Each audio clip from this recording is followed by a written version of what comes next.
Em nome do Pai, do Filho e do Espírito Santo. Jesus, tua vida neste mundo foi uma contínua obra de amor e de perdão. Livraste do pecado e da angústia os que havia caído no poder do maligno.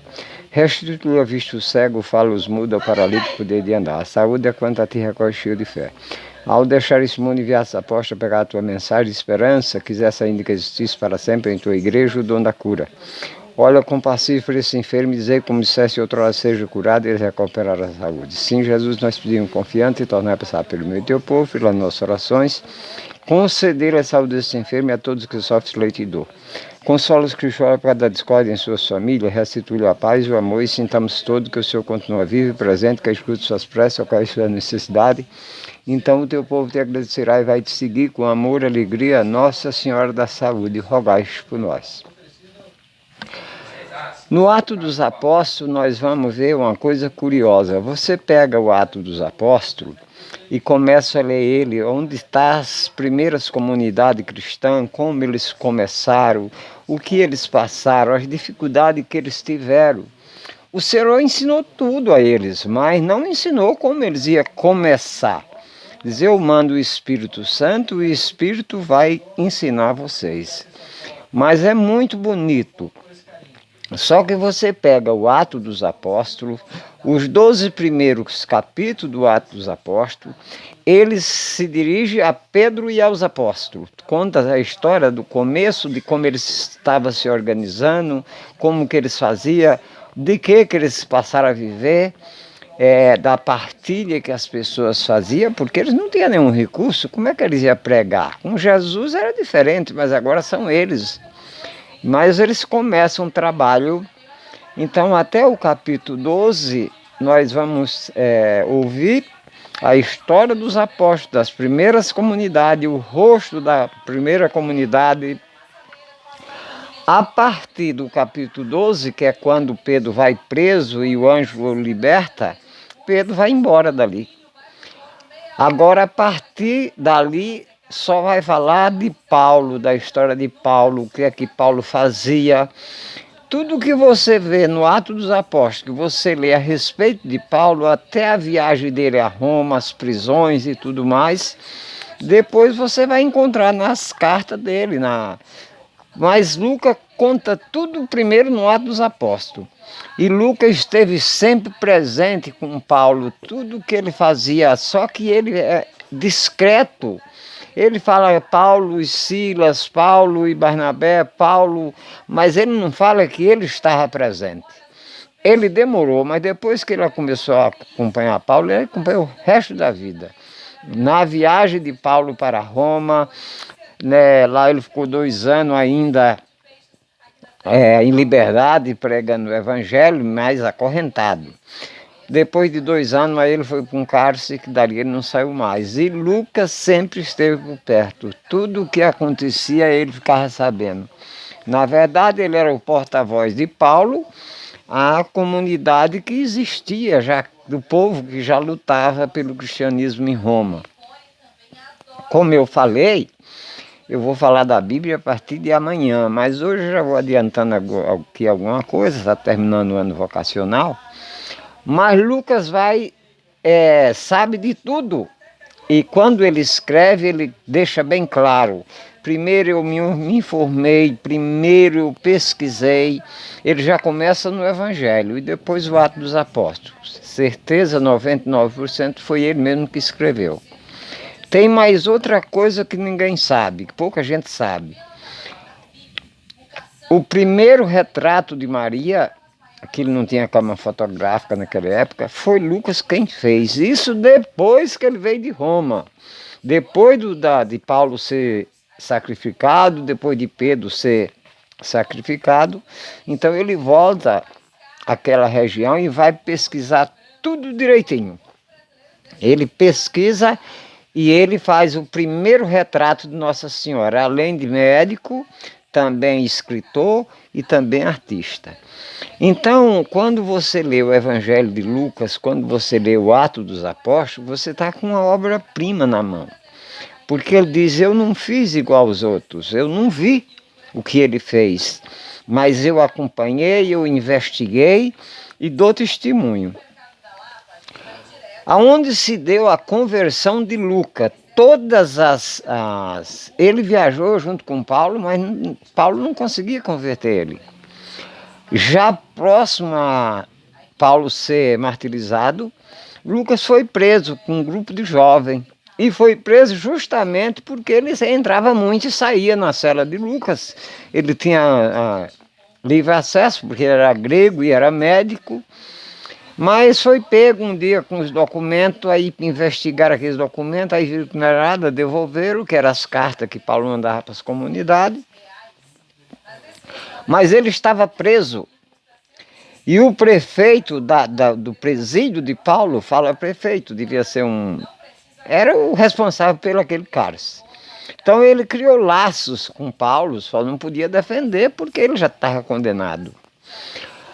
Mas ele tem uma filha que está à beira da morte. E tudo que ele tinha com a família já tinha gastado e a menina não sarava. E Lucas estava preso, ia morrer no outro dia. E ele faz uma visita a Paulo e ele fala dessa filha que ele tem. E aí Paulo fala para eles, olha, você tem uma pessoa que pode curar sua filha. Ele falou, você? Você acha que eu vou levar você daqui? Você vai amanhã? Ele falou, não, não é eu. É um jovem grego, ele é médico e ele tem condições de curar sua filha. Então o homem chegou em casa e falou para a mulher. Ela falou, Deus o livre. Você acha que eu vou trazer uma pessoa dessa em nossa casa? Você está louco. Esse povo aí, a gente escuta falar mal deles. Ele falou, esposa, mas acontece com a nossa filha. E aí, contrariando a mulher, ele vai no cárcere, onde Lucas está preso com um grupo de jovens que vão ser executados no outro dia. E traz Lucas. Aí Lucas chega, na hora que entra, a mulher já tampa o nariz, né? Aí ele olha na menina e manda o pai, olha, vai buscar isso, remédios, né? Mas antes ele vai fazer uma sanguia na menina. A hora que ele pega a faca, diz, não, você vai matar minha filha. Ele falou, se eu não fizer isso aqui, ela vai morrer. E aí o homem foi comprar os remédios. E ele fez. Dali a pouco a menina tomou o remédio, com aquela incisão que ele fez, a menina salvou-se. No momento, mas ele estava condenado. No momento que ele salvou a filha, na hora, milagre. A menina ficou só, levantou, uma mocinha já. Aí então ele falou para Lucas, bom, eu agora não posso levar você para o cárcere. Eu vou fazer vista grossa. Agora você some daqui, te agradeço muito por salvar a minha vida, mas se eu te levar para lá, amanhã você será executado. Aí Lucas saiu dali. No outro dia os jovens foram executados. E provavelmente foi a única pessoa que assistiu à decapitação de Paulo. Porque lá só foram. Paulo era romano, cidadão romano, tinha cidadania romana, não podia ser nem crucificado e nem morto em público. Então, só foi o carrasco, o policial que levou ele, porque ele não oferecia perigo, o prefeito da cadeia e Lucas. Lucas viu Paulo ser decapitado, o único que viu, mas ele não comenta em lugar nenhum que ele viu. A gente vai aprendendo, estudando a história, o que se passou naquele tempo. Como eu falei para vocês, nós não estamos aqui somente para tomar o tempo das pessoas. Nós estamos aqui porque o Senhor quer que a gente leve a mensagem dele às outras pessoas. E para a gente fazer isso, nós temos que ter conhecimento. Como eu já falei aqui, você tem que ter uma base, você tem que ter um certo conhecimento. Porque quando você vem em nome de uma empresa, porque é um artista é uma coisa, agora do jeito que eu estou ouvindo é outra, né? Eu tenho certeza do que eu estou fazendo, tenho certeza que eu não estou aqui para me promover, nem para ficar famoso, que eu não quero de maneira nenhuma isso. Eu estou aqui para levar a palavra do Senhor, como já falei, com dignidade, com mansidão, com temperança, porque Jesus é essa grandeza.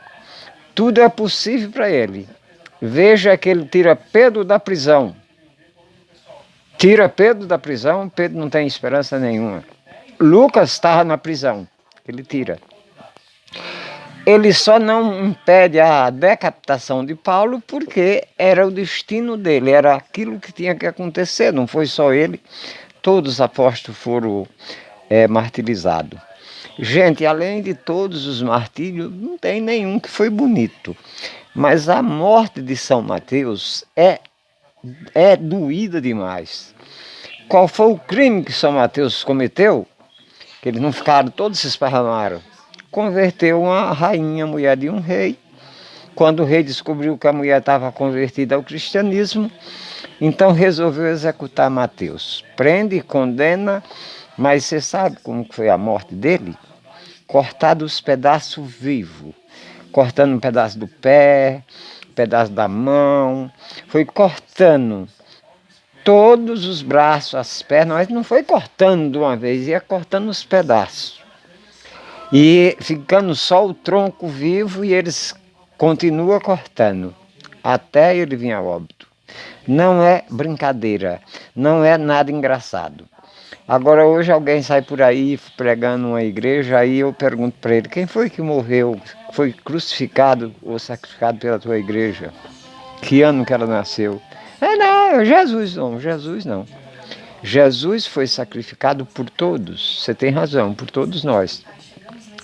Mas muita gente deram a vida para ser salvo. Desde Estevão, que foi o primeiro mártir da igreja, Estevão era diácono. O primeiro apóstolo a ser martirizado foi Tiago, menor, no ano, logo por volta dos anos 40. E daí para frente todos foram martirizados. Tomé foi para as Índias, foi martirizado lá, o túmulo de Tomé está nas Índias. Santo André foi para a Espanha, da Espanha voltou para a Grécia, pregou o evangelho também, mesma situação de Mateus, só que ele foi crucificado. Não numa cruz. Quando ele não tinha uma cruz para fazer, eles enfincavam 2 paus no chão cruzado e pregava ali. E ali deixava morrer e depois as aves do céu comer. Mas no caso dos apóstolos sempre tinha cristão por perto que os sepultava. O único que viveu até o final da vida e morreu de morte natural foi São João. No ano 95, depois de Cristo, ele ia ser jogado num tacho de azeite. Estava o azeite fervendo e ia jogar ele. Eu imagino que tenha sido algum cristão que estava ali infiltrado no meio dos carniceiros, na cidade de Efésios. Aí diz assim, mas o que é que nós vamos fazer? Isso aí nós faz toda hora. Vamos pegar ele e jogar na ilha de Patmos. A ilha de Patmos era um lugar onde só tinha fera, ninguém entrava lá, porque era cada uma pior do que a outra. E aí a ideia bateu, caiu bem e eles aceitaram aquela proposta. Mas se imagina que tenha sido um cristão infiltrado que deu essa sugestão. Então São João foi jogado na ilha de Patmos. E lá foi onde foi revelado para ele todo o Apocalipse. E o Apocalipse também não é chamado de livro, ele é considerado carta. Os livros que nós temos no Novo Testamento é Mateus, primeiro, Marcos. Na verdade, o primeiro é Marcos, na ordem está Mateus, mas o primeiro livro escrito é Marcos, depois Mateus. Depois a seguir vem Lucas e João. E o Atos dos Apóstolos, que foi Lucas que escreveu. Demais são as cartas. Cartas que... As 14 cartas que se atribuía a Paulo. Agora hoje se sabe que 2 cartas não é de Paulo. E o curioso é que tudo parece ser, mas não vai fazer falta para Paulo, porque não foram só aquelas as cartas que aparecem na Bíblia que foram cartas, ele escreveu muitas cartas que se perdeu.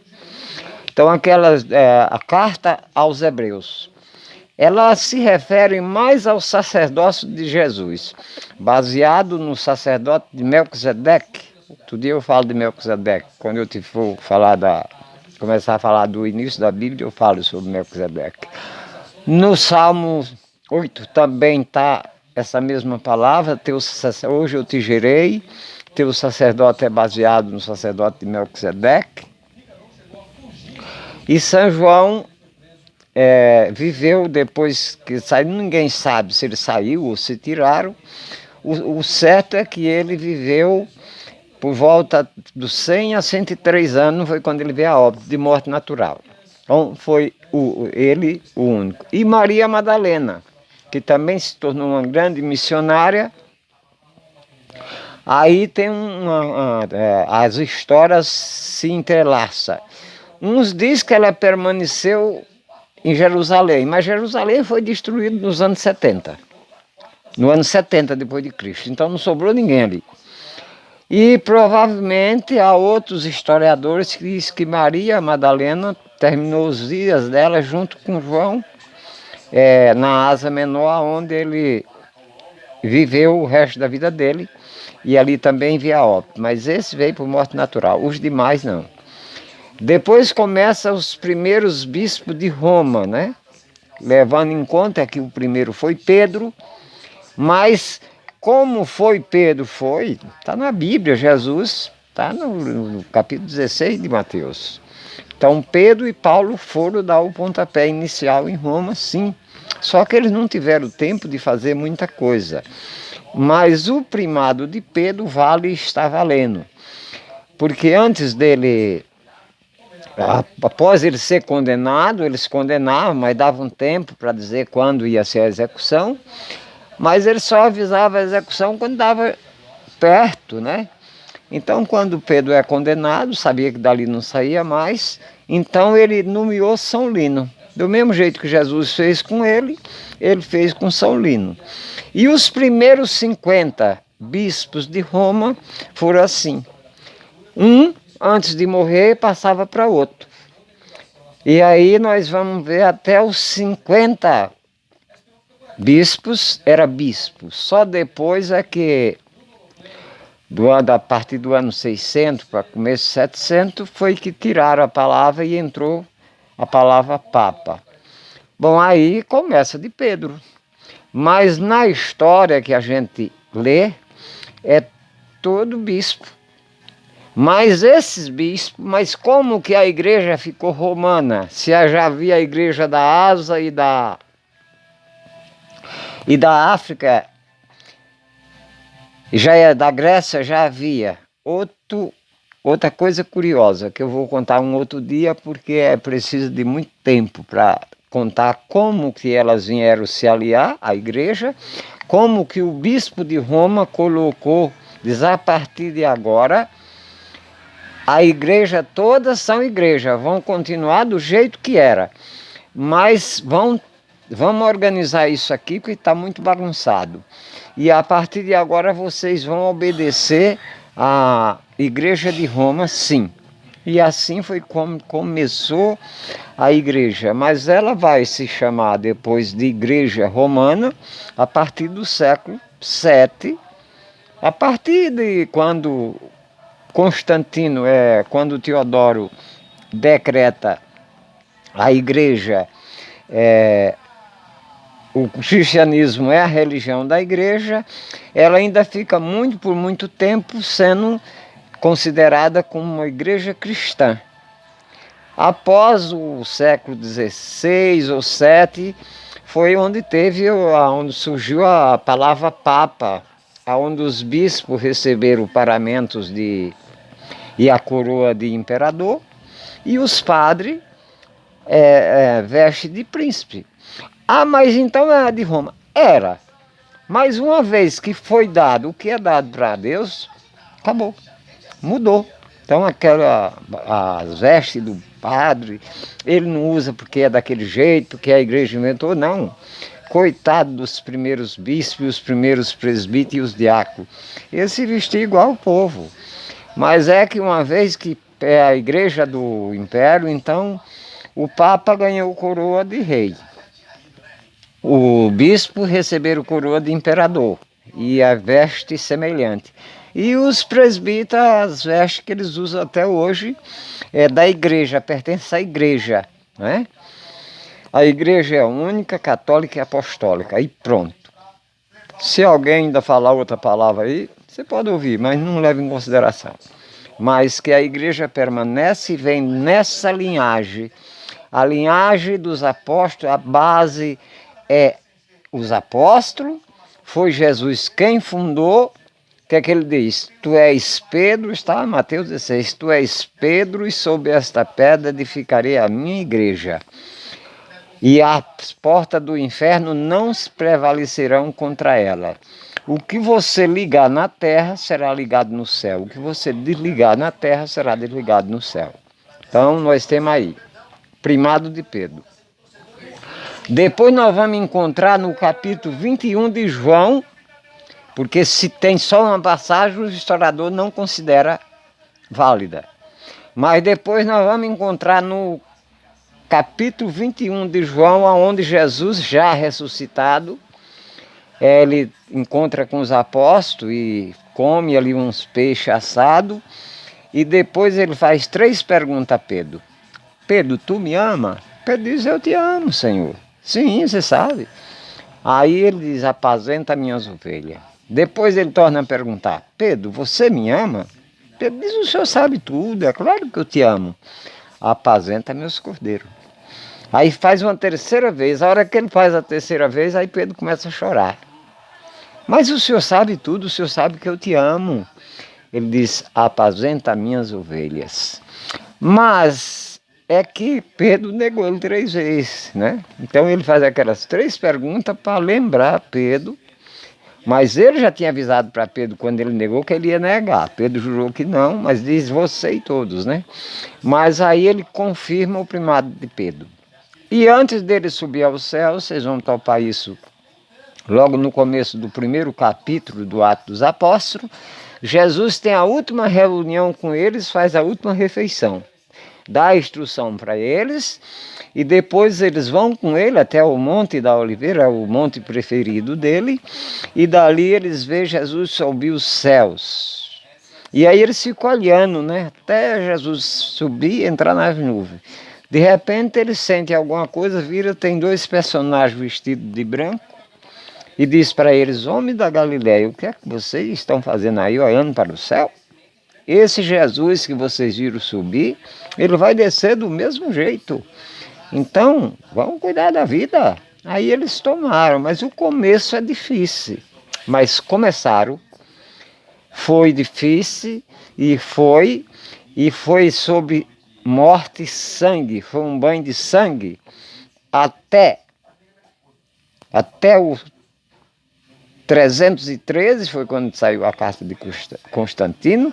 Aí a partir dali parou a perseguição de Roma. Mas outros lugares, que outros reis não parou, que não tinha crença. Outras coisas foi se formando dentro da igreja, como montanismo, e outros que foram surgindo, que foi dor de cabeça para essa igreja caminhar. Então, quando não havia mais quem perseguisse, surgia dentro da própria igreja as perseguição e as discórdias de pessoas que queriam ser dono da coisa, né? Mas a autoridade do Senhor prevalece, o Espírito Santo prevalece. Esse Espírito que a maioria batizado não tem intimidade com ele.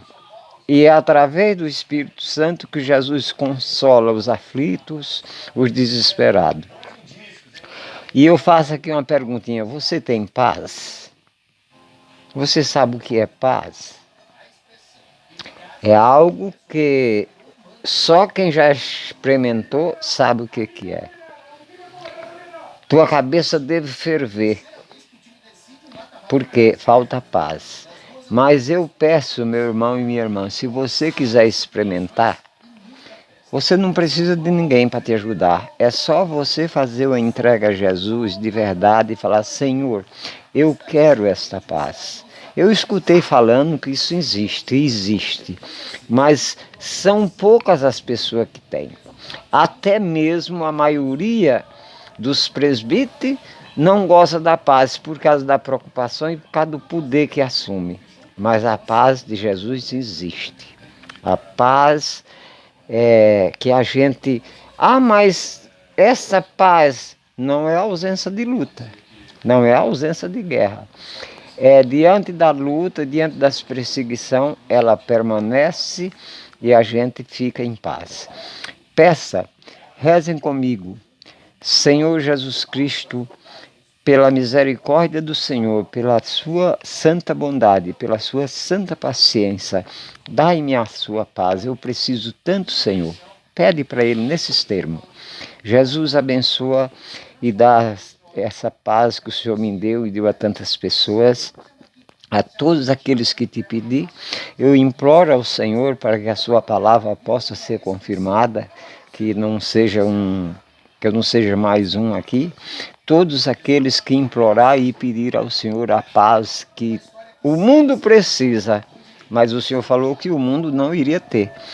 Mas quando negou ao mundo, mas não negou aos apóstolos e nem às pessoas que têm sede dessa paz. E a paz não é um dom de Deus, é o fruto do Espírito Santo.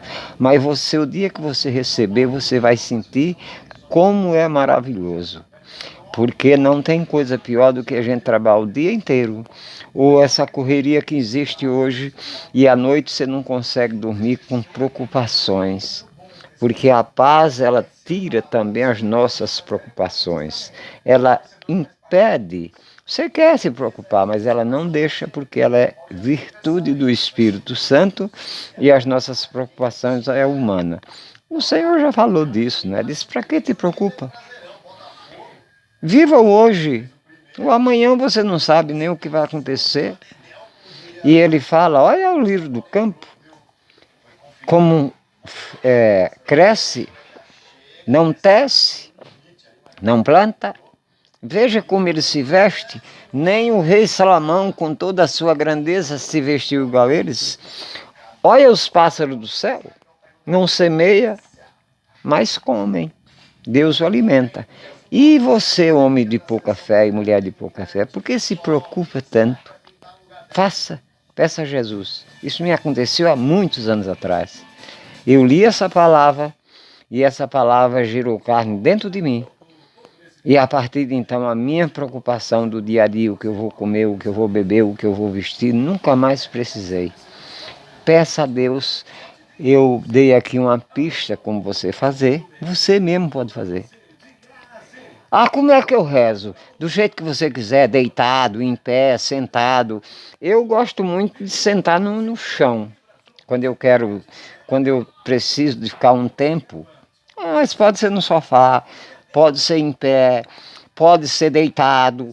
Tudo depende. Jesus quer que você esteja com Ele. Ele não exige a posição.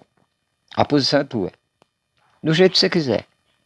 Claro que deitado já é um pouco mais acomodado. Mas se você não tem outro jeito, não consegue relaxar, então faça deitado. Ele vai ouvir tua oração, a mesma coisa. E até para fazer uma cura interior, para a gente mesmo fazer a cura interior, na gente mesmo pedindo a ele, a melhor posição é deitado. Aí você vai pedindo e ele vai fazendo.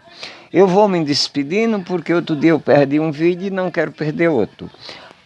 Ainda me falta 14 pessoas para se inscrever. Somente essa. Eu não estava pedindo mais, mas ainda falta 14 pessoas. 12. Graças a Deus deu uma andada, né? Mas ainda falta 12. E depois que essas 12 pessoas se inscrever, e a promessa que eu fiz eu estou cumprindo. Toda sexta-feira eu estou rezando aqui de dia, e à noite estou levando todos os que já se inscreveram e os que ainda vão se inscrever. E isso vai durar até dia 31 de dezembro, se eu for vivo, estiver até lá, né? Se não, isso aí pertence ao Senhor. Muito obrigado. Que todos tenham uma ótima tarde e que essa semana seja uma semana cheia de bênção. Louvado seja nosso Senhor Jesus Cristo, para sempre seja louvado. Em nome do Pai, do Filho e do Espírito Santo.